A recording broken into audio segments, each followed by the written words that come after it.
Hello and welcome to this special coverage. You are seeing visuals of Akash Ambani and his wife, as well as at the Srinathji temple in Rajasthan, where they are going to be launching 5G operations in Rajasthan. So this is going to be a momentous occasion. We are going to hear Akash Ambani, who's at the helm of Jio, speak about the rollout of 5G.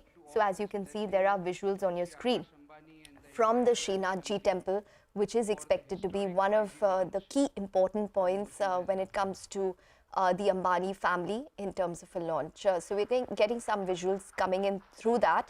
Akash Ambani, remember, is the chairman of Reliance Jio Infocom, which is one of India's leading telecom companies.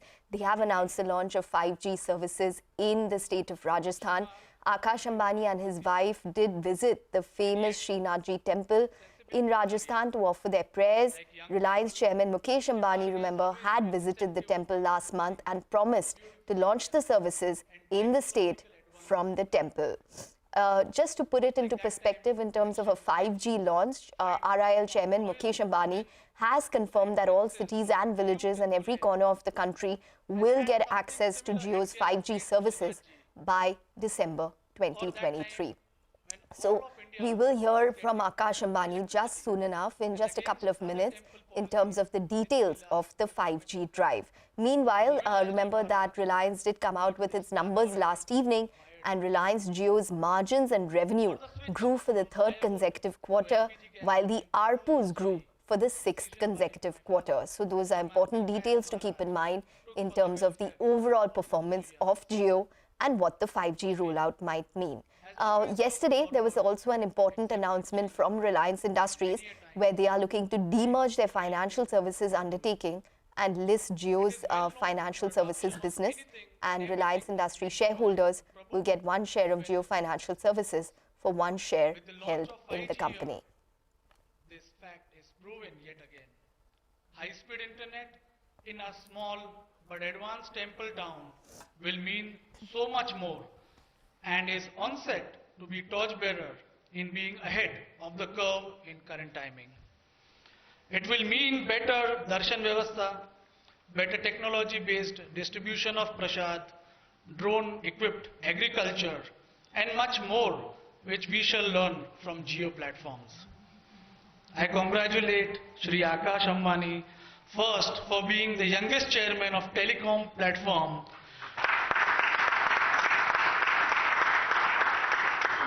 and Shri Anant and Isha Ambani to take on responsibilities of energy and retail business, which is idea for young yet visionary leadership. As has been their family's motto, they have proven yet again that they are visionaries in bringing the world's best to India. Blessings to Mukesh Bhai and entire Ambani family, and offering it first to the master of the whole world, who is the consumer of the best, Lord Srinathji. यह नाथद्वारा नगर ही नहीं, अपितु विश्व के समस्त प्रभु श्रीनाथ जी के अनुयायी के लिए गौरव का विषय है कि 5G का प्रारंभ श्री जी की नगरी से होने जा रहा है।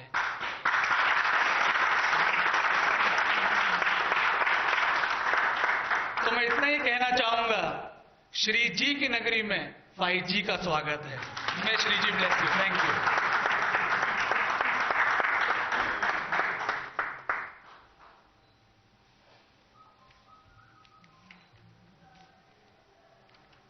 I would now request Shri Akash Ambani to grace us with the monumental moment by digitally launching Jio's True 5G service and share his vision for the 5G launch.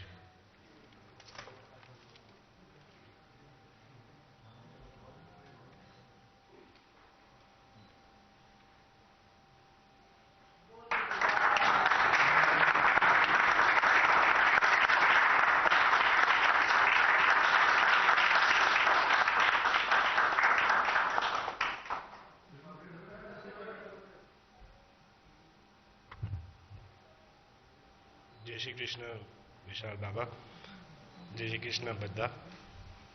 भगवान श्रीनाथ जी की कृपा से आज नाथद्वारा में जियो ट्रू 5G की service के साथ 5G powered wifi सेवा का शुभ आरंभ हो रहा है। मैं ये मानता हूं कि 5G सबके लिए है, इसलिए हमारी कोशिश है कि दिल्ली, मुंबई, कोलकाता और वाराणसी की तरह देश के कोने कोने तक 5G चालू हो और जियो की ट्रू 5G सर्विस जल्दी चालू हो। श्रीनाथ जी के आशीर्वाद से नाथद्वारा और चेन्नई में भी आज से जियो ट्रू 5G सिटी बन गए हैं।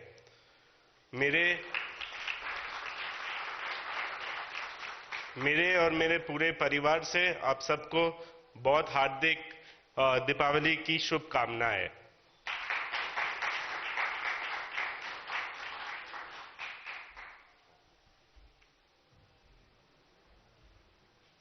I would now request Shri Akash Ambani and Srimati Shloka Ambani to pay their respects and tribute by presenting True 5G handheld to His Holiness.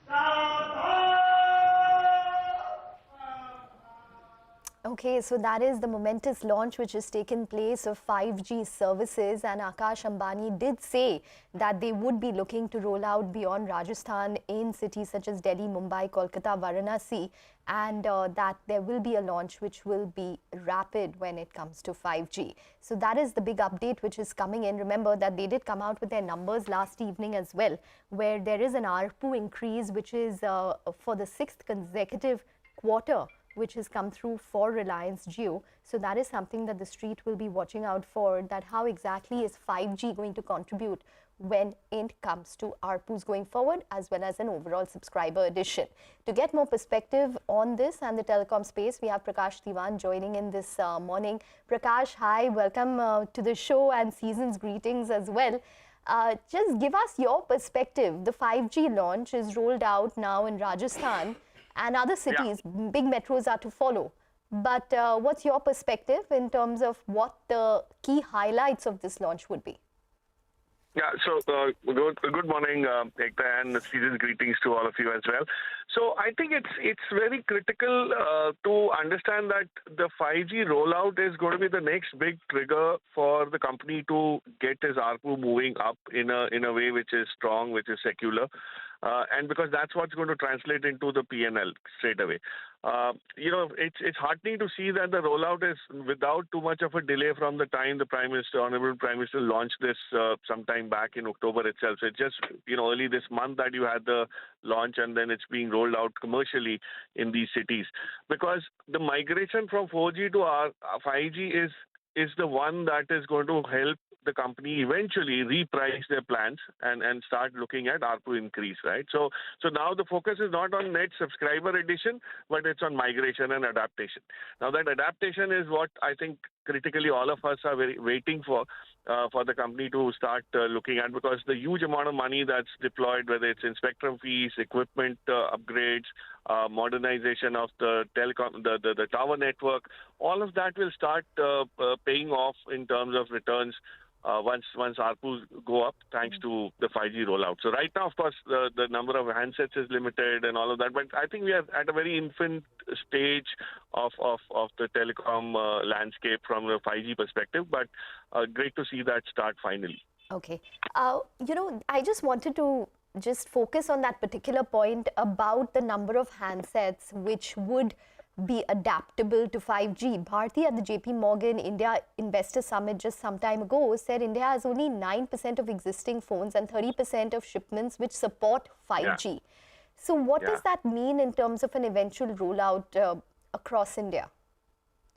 Yeah, so this is the biggest inhibiting factor, I mean, you could roll out 5G services in terms of as a vendor, as a service provider, but if you really don't have consumers who can avail of it, it's really not going to translate into great user experience and hence pricing power.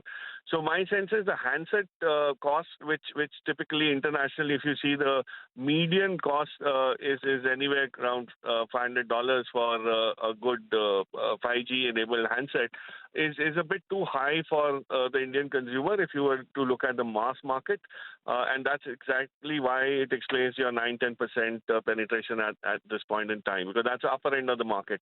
But if you had to roll this out or have people start shifting or migrating to 5G usage in a big way, I think the handset cost has to come down, and that's exactly where partnerships that Jio has with Google and all of that will come into play. If you recall, there was a very clear plan to roll out a 5G handset in collaboration with Google at some point.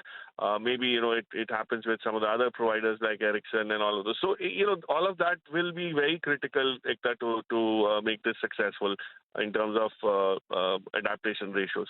Okay, so a smartphone rollout, a 5G adaptable smartphone rollout would be basically critical for any telecom operator in order to actually, which would be obviously low cost, because like you mentioned, the average price of a 5G smartphone is much higher than what is anticipated or what is currently sold in the Indian market. The other thing is, will 5G drive another ARPU increase, Prakash? Where do you think ARPUs will be? Because if you look at FY17, it came down to 125 in terms of ARPUs. FY18, it was 99. There's been an increase which has taken place. FY22, for example, it was around 140 odd rupees. So there has been a rise which has taken place in ARPUs, which is beneficial for the telecom industry. But how much do you think 5G would probably aid ARPUs going forward? So it's going to be a significant trigger, Ekta. I'll tell you, the reason is simple. 5G ends up enhancing the data usage pattern that you have, and all this ARPU hike that you see in recent years, particularly after 2019, thanks to the acceleration that came through because of the pandemic, work from home, all of that. It's precisely for data usage, and as you start seeing more and more conversion on IoT and automation and all, you will use more data on your phone for sure. And that's precisely where the media infotainment segment, the IoT business, all of that is going to be very data hungry, right? Or very bandwidth hungry. And the more bandwidth data that you end up using because of 5G handset in a shorter span of time, it's going to definitely lead to ARPU hikes. My sense is the repricing will only come in once the rollout has happened. People have a significantly superior user experience. And then you get used to it, and then you can't live without it. So it's and then you pay for it. So that's precisely where ARPUs are headed.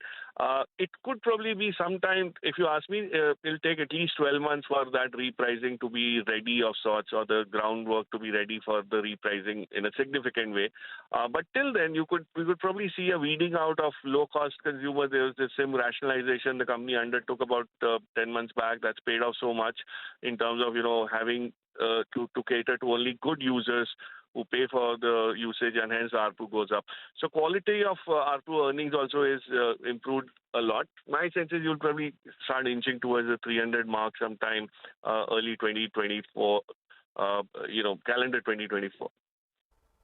Okay, all right, Prakash. We're going to leave it on that note. Thanks very much for joining in. So a lot of developments with Reliance Industries, besides, reacting to its numbers come Tuesday, or rather on Monday, we will also have the fact that the 5G rollout has taken place in Rajasthan, or they've announced it, and separately Reliance Industries is going to be demerging their financial services undertaking and this Jio Financial Services as well. So that will be a point which will be discussed when the company reacts to its numbers and all these pieces of news. Well, with that, it's a wrap on this special coverage. Thanks very much for watching.